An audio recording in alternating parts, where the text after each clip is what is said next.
이레즈미 문신한 토사장이 자기는 월 4천을 번다고 의사를 내리까는 거야. 저 의사들 뭐 학창시절에 공부 그렇게 잘한다고 우수되더니 나는 토토 사이트 운영해가지고 월 4천씩 번다. 그 명예직들 입장에서 그냥 뭐 줘도 안 할 그런 직업 가진 사람들이 막 롤렉스 시계 같은 거 차고 내 시계가 뭐 8천만 원이다 이러면서 이 신들아 막 내가 뭐 밥으로 트러플을 먹는다 어쩌고 저쩌고 해봤자 딜이 하나도 안 박히거든요. 근데 일반적으로는 딜이 박혀. 명예직이 아닌 사람들한테는 그게 딜이 박힙니다. 돈으로. 그래서 안녕하세요 리섭님. 제 고민이 목표성이 일정하지 못하고 계속 바뀌면서 실행을 하고 있다는 건데요. 좀 더 자세하게 얘기를 하면 돈 버는 일과 명예 직업 중에서 가치관이 흔들거립니다. 혼란스러운 이 내골박을 어떻게 컨트롤을 해야 할까요? 제가 정말 솔직하게 말씀을 드리면은 이분은 명예직이랑은 어울리지 않는 분이에요. 그러니까 이런 고민을 하는 것 자체가 명예직이랑은 아예 어울리지 않는 사람인 거라고 저는 제 개인적으로는 좀 확신을 하는 그런 게 있어요. 그러니까 내가 지금 돈을 많이 버는 게 맞는지 명예를 따지는 게 맞는지 고민을 하는 사람들 중에 명예직으로 빠진다면 그 사람들은 대부분 돈을 많이 벌 자신이 없는 그냥 정신승리일 뿐이거든요. 그러니까 당연히 뭐 100% 다 그렇다는 건 아니지만 그냥 제가 봐온 인생에서는 그랬어. 그러니까 애초에 명예가 정말 중요한 사람이면 애초에 돈과 명예 중에 고민을 하지 않아. 근데 그냥 돈을 나는 되게 벌고 싶은 사람인데 제가 말씀드리잖아요. 은수저 이상에서 태어난 게 아니면 돈이 곧 명예라니까요. 진짜로. 진짜 예를 들어서 이거를 진짜 사람들이 이해를 잘 못하는데 예를 들어서 어떤 교수 집안에서 태어난 사람이 있어. 아니면 뭐 의사 집안에서 태어난 사람이 있어요. 의사 집안에서 태어나가지고 내가 의사를 해가지고 이제 월 2천만 원을 벌어. 2천만 원을 버는데 어떤 토사장이 이레즈미 문신한 토사장이 자기는 월 4천을 번다고 의사를 내리까는 거야. 저 의사들 뭐 학창시절에 공부 그렇게 잘한다고 우수되더니 나는 토토 사이트 운영해가지고 월 4천씩 번다. 들 해봤자 의사들한테는 딜이 진짜 하나도 안 박혀요. 진짜 아예 하나도 안 박혀. 막 진짜 막 정말 막 무슨 뭐 이상한 거 팔아가지고 그 명예직들 입장에서 그냥 뭐 줘도 안 할 그런 직업 가진 사람들이 막 롤렉스 시계 같은 거 차고 내 시계가 뭐 8천만 원이다 이러면서 이 신들아 막 내가 뭐 밥으로 트러플을 먹는다 어쩌고 저쩌고 해봤자 딜이 하나도 안 박히거든요. 근데 일반적으로는 딜이 박혀. 명예직이 아닌 사람들한테는 그게 딜이 박힙니다. 돈으로. 그래서 웬만하면 돈이 곧 명예인 게 왔습니다. 내가 진짜 명예직으로 태어나지 않은 이상은 정말 그 태어났을 때부터 보고 자라고 듣고 이런 것들 자체가 내 세계관 자체가 그냥 명예, 내 주변 사람들이 다 명예야. 약간 그리고 우리 부모님도 명예를 정말 중시하고 이런 사람들이면은 명예가 돈보다 중요할 수 있는데 내가 집안도 뭣도 뭐 아무것도 뭐 그다지 뭐 그런 것도 없는 상태면은 웬만하면 돈이 더 중요해요. 웬만하면은. 그러니까 제가 의사 예시를 들었는데 의사도 막 제가 2천만 원 버는 의사를 예시를 들었잖아요. 근데 그게 아니라 예를 들어 500만 원 버는 교수가 있다고 쳐요. 저는 교수 월급이 얼마인지는 모르지만 500버는 교수한테 월 5천 버는 이레즈미 무신충이 와가지고 돈도 또 못 버는 기가 어디 뭐 먹물쟁이 하면서 막 이게 무시하잖아? 교수는 그냥 아예 자존심도 하나도 안 상하고요. 박탈감도 하나도 안 느끼고 그냥 불쌍해. 그런 거예요. 그런 사람들이 이제 명예를 따지는 거지. 근데 본인이 만약에 지금 어떤 사람이 람보르기니를 타고 와가지고 니 돈도 또 못 버는 야 뚜벅이 이러는데 딜이 박히는 사람이다. 그러면 명예직이랑은 안 어울리는 사람인 거예요. 아시겠죠? 교수 500보다 훨씬 많이 벌걸요? 그쵸. 그냥 저는 아예 그 월급 자체를 몰라요. 그냥 예시를 든 겁니다. 직장 상사가 너무 실력이 떨어져 보입니다. 저는 20대 후반 직장인 남자입니다. 영상 편집과 촬영 쪽으로 직장 생활을 하고 있습니다. 회사에 속해서 일을 시작한 지는 1년밖에 되지 않았지만 20대 초반부터 개인적으로 영상 작업도 많이 하고 공부도 많이 해서 전문적이진 않아도 나름 제 기술에 자부심을 갖고 있습니다. 그런데 직장을 다니면서 직장 상사가 촬영과 편집에 관해서 알려준답시고 이것저것 알려주고 설명을 해주는데 제 눈에는 너무 촌스럽고 별로입니다. 하지만 직장이기 때문에 면전에서는 오 괜찮은데요? 하면서 리액션을 해줍니다. 가끔은 억지 리액션을 하기가 힘들어서 표정 관리가 안 되곤 합니다. 물론 배울 게 단 하나도 없는 건 아니지만 1년 동안 이 짓을 하고 있으니 현타가 오기 시작합니다. 리섭님 이제는 저도 헷갈립니다. 직장 상사가 정말 전문적이지 못하고 실력이 부족한 걸까요? 아니면 제가 자존감이 낮아서 직장 상사를 까내리면서 제 자존감을 채우는 걸까요? 1년이라도 채웠으니 하루라도 빨리 이 회사에서 탈출을 해야 하는 걸까요? 리섭님의 현실적인 조언이 필요합니다. 이거는 둘 다입니다. 저도 이게 너무 힘들었어요.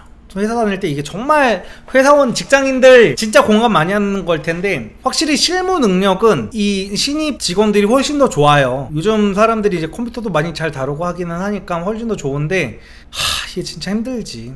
근데 이거는 아셔야 돼요. 어떤 직장을 가도 이런 상사는 항상 있어. 이런 틀딱 상사, 그 트렌드에 뒤처지는 상사는 항상 있거든요. 그래서 다른 데로 간다고 해서 이런 사람을 안 만나지는 않을 거예요. 그래서 이거는 내가 사업을 안 하고 직장 생활을 하는 인생을 선택하기로 했으면 이거는 그냥 내가 평생 동안 해야 된다는 거는 이제 마인드에 박으셔야 되고요. 그리고 그런 것도 있어. 제가 예전에 잘 팔리는 것과 잘 만드는 것은 다르다는 설명을 했어요. 그러니까 예쁜 옷과 잘 팔리는 옷은 다르다고. 그러니까 이거를 캐치하는 게 연차를 쌓아가면서 이제 경력을 쌓으면서 알아가게 되거든요. 저는 옛날에 옷을 팔 때 이거를 느꼈어가지고 옷 팔 때 예시를 들었었는데, 예전에 제가 그 패션 스쿨을 한번 다녔었다고 했었잖아요. 그 패션 스쿨에 있던 교수님도, 여교수님도 어떤 LG 패션을 들어갔었는데 현타가 왔던 게 뭐라고 하셨었냐면은, LG 패션을 들어가서 나는 이제 정말로 예쁜 옷을 만들 거야 하면서 이제 그분이 연대 무슨 패션학과인가 거기를 나오셨었어요. 뭐 의류 디자인학과인가 뭐 모르겠는데 어쨌든 연대를 나오신 분이었어. 그래서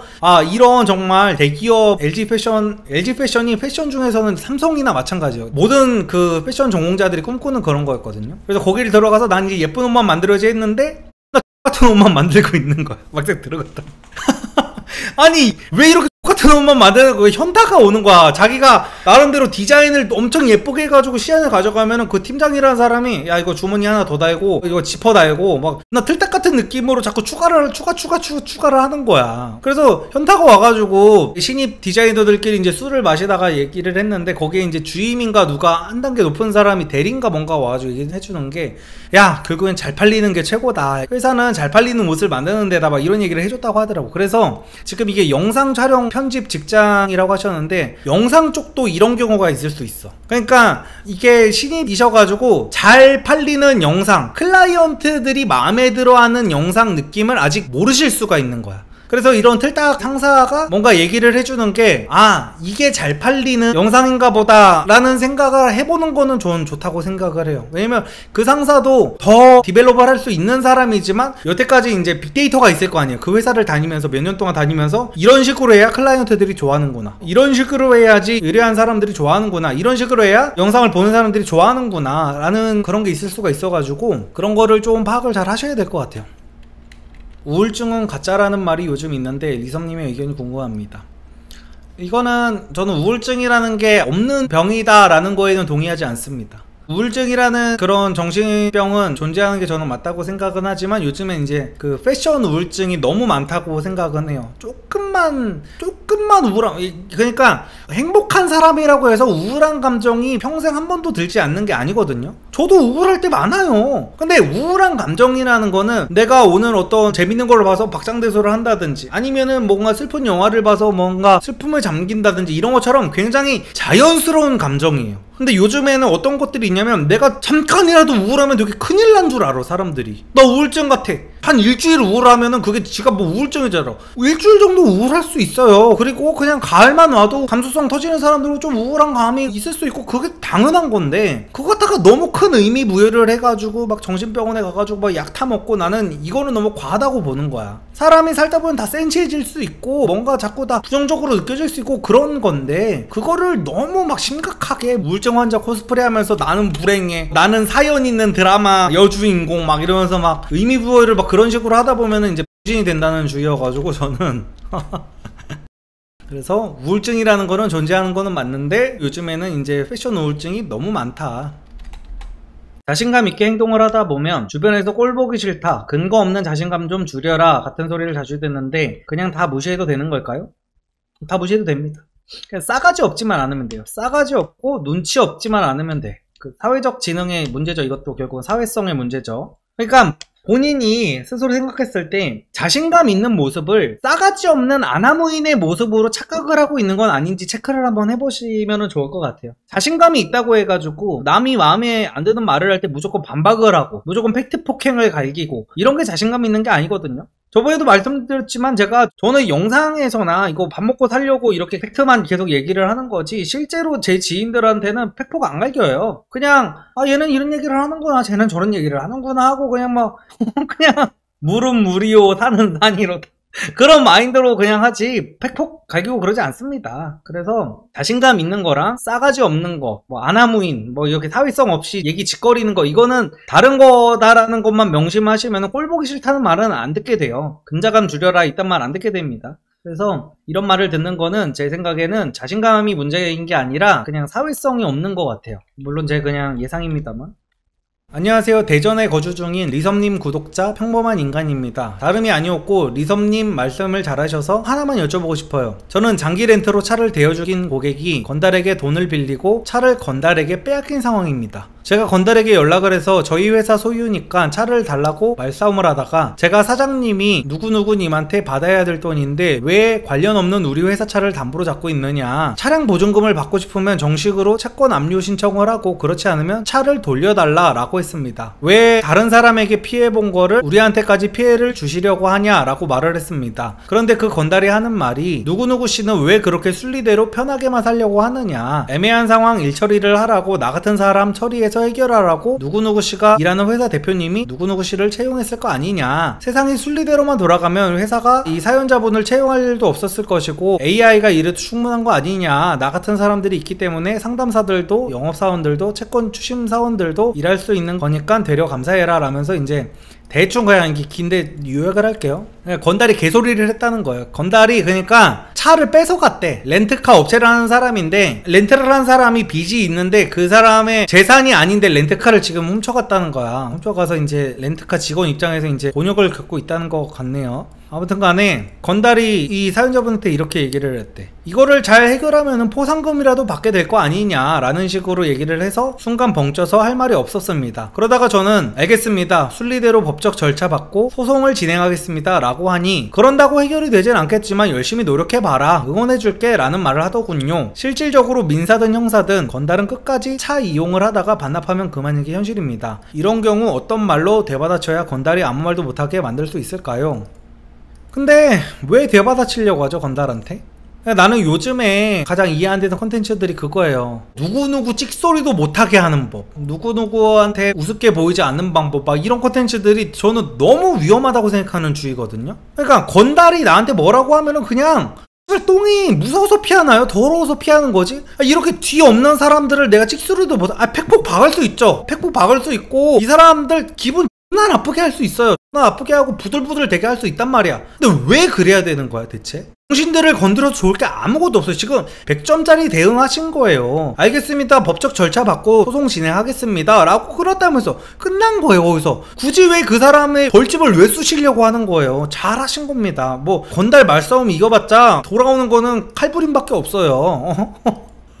그런 생각 하지 마시고 집에 가서 이불킥 할 필요도 없어. 내가 그때 그 말을 했었어야 되는데 이런 말 할 필요 없어. 말 안 한 게 잘하신 거예요. 굳이 그런 사람들이랑 엮일 필요도 없고 누가 시비를 걸면은 그냥 피하는 게 상책입니다. 잃을 거 없는 사람들 건드리면 좋을 거 하나도 없어요. 진짜로 지금 진짜 100점짜리 대처를 하신 거예요. 부글부글 하실 수 있는데 그냥 저 새끼들은 저렇게 살다가 뒤지겠군 하고 그냥 마는 게 최고입니다. 토론이나 대화 같은 것도 말이 어느 정도 통하는 상대하고 하는 거지 그냥 아예 말을 안 섞는 게 현명한 거예요. 팩폭 박다가 상대 주먹도 얼굴에 박힘. 그치, 저게 맞지.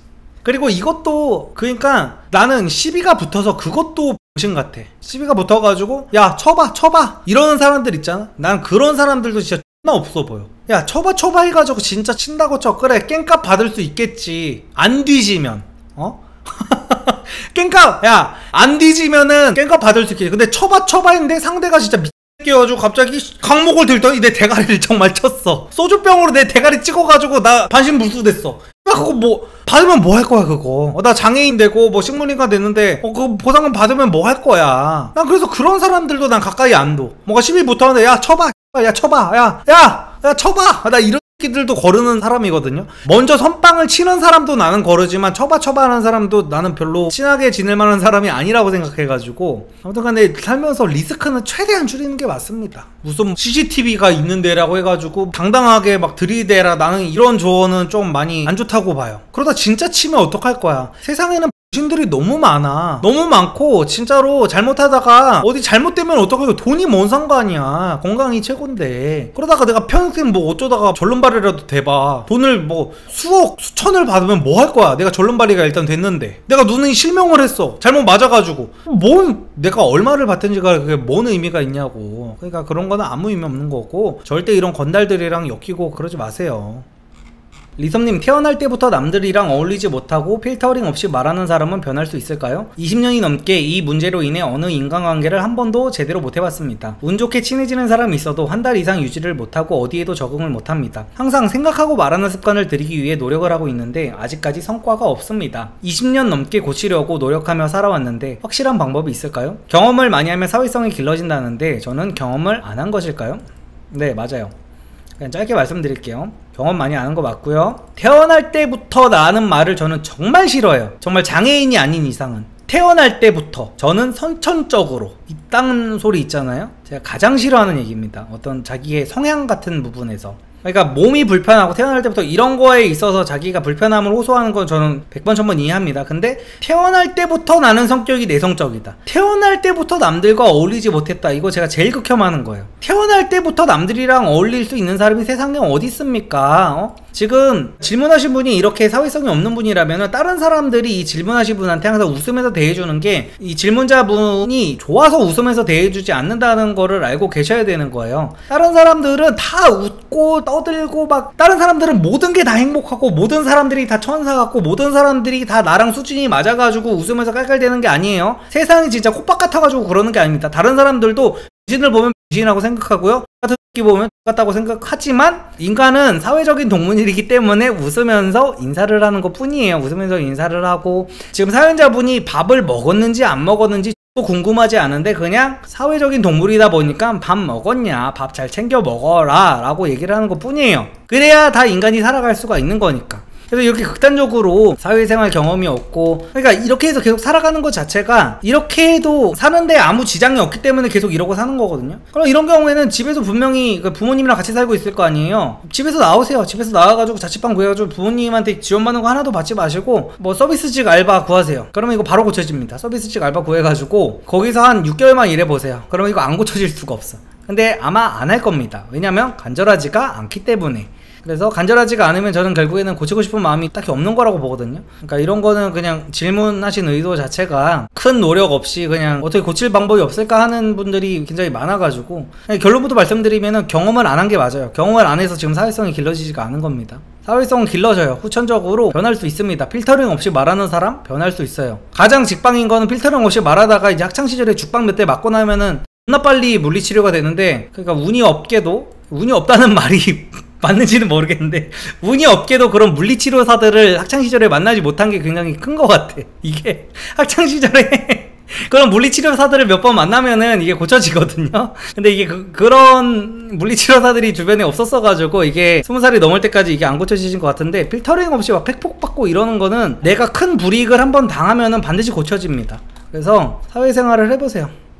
리섬님, 저는 현재 미용실 사업 2년차입니다. 현재 1년 4개월째에 무리를 해서 3호점을 차리는 중이고요. 제가 고민 중인 건 다른 주변 사람들이 너무 빠르게 가면 안 된다고 천천히 해라 이런 말을 98% 정도가 얘기하는데 제 목표는 1등 회사가 되는 것입니다. 그만큼 노력도 많이 하고 있어요. 하지만 주변에서 저런 얘기를 들을 때마다 현타가 오는데 사업을 오래 하신 리섬님의 생각은 어떠신지 궁금합니다. 필터 없이 직설적인 생각으로 조언 부탁드려요.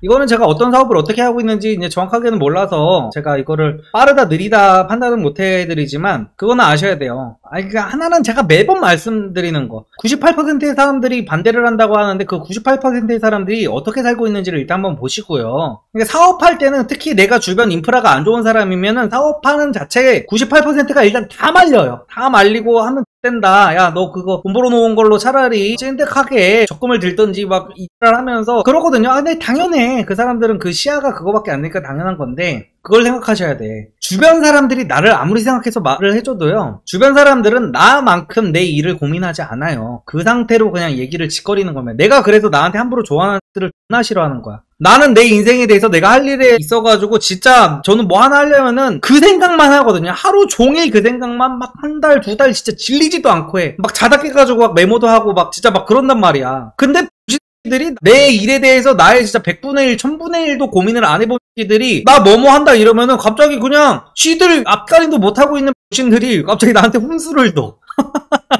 난 그래서 나한테 혼수 도는 새끼들을 존나 싫어하는 거거든요. 내 진짜 100분의 1, 10분의 1도 아니야. 100분의 1도 나만큼 고민을 안 한 주제에 내가 뭘 하는 거에 있어서 함부로 조언을 해요. 함부로 혼수를 하고. 그리고 내가 가려는 길에서 나보다 먼저 가본 적도 없는 애들이 그런 말들을 하는 거 보면은 저는 그거야말로 진짜 무례한 거라고 생각을 하거든요. 근데 우리나라 사람들은 그런 오지랖을 당연하게 해가지고 그래서 이것만 그냥 명심하시면 좋을 것 같아요. 주변 사람들은 그 사연자분이 하시는 일에 대한 이해도도 훨씬 떨어지고 거기에 대한 고민도 제대로 안 해봤을 거고 하기 때문에 주변 사람들이 하는 조언은 그냥 싹 다 무시해도 됩니다. 정말 그 사업적으로 나보다 훨씬 더 뛰어나고 나보다 먼저 이 미용실 사업을 한 50호점을 내본 사람, 실제로 뭐 준호 헤어 대표를 만났어. 근데 준호 헤어 대표가 이거 지금 좀 빠른 것 같다 라면 그건 들어야겠지. 그건 들어야겠지만 정말 또 아닌 사람들이 자꾸 나한테 뭐 빠르대.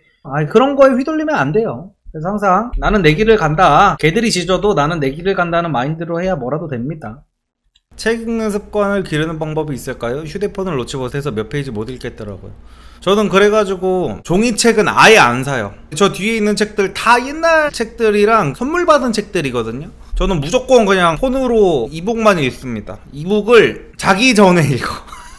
제가 잠을 잘 못 자거든요. 잠을 잘 못 자는데 이북을 켜놓고 읽다 보면은 한 30분 있다가 꿀잠 자.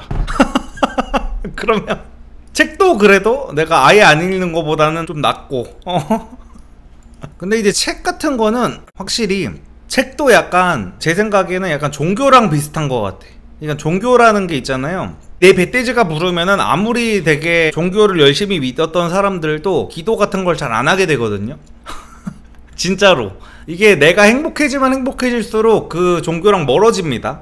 뭐 물론 예외적인 분들도 있지만 평소에 엄청 막 기도 나가고 새벽 기도 엄청 나가고 수요 감사 예배 이런 것도 나가던 사람이 자기가 어떤 고민거리가 해결되고 내가 뭐 등 따시고 배부르고 뭐 하는 일 다 잘 풀리고 이러면 그런 거 안 나가기 시작해. 근데 나는 독서도 약간 비슷하다고 생각을 해요. 독서도 내가 뭔가 사업 같은 거 잘 안 풀리고 뭔가 내가 직장 생활을 하는데 어떤 인간관계에 대해서 뭐 필요한 지식이 있고 아니면은 내 업무에 대해서 잘 안 풀려가지고 아니면 내가 어떤 복수심 같은 것 때문에 빨리 막 승진을 해야 되는 욕심이 생기고 난 성공해야 돼 막 이런 거 있을 때는 진짜 불타올라가지고 책 진짜 잘 읽혀요. 내가 이거 해가지고 빨리 성공해야지 하면서 책이 잘 읽히는데 이게 내가 어느 정도 먹고 살만하고 뭐 이러면은 책을 안 읽게 되더라고.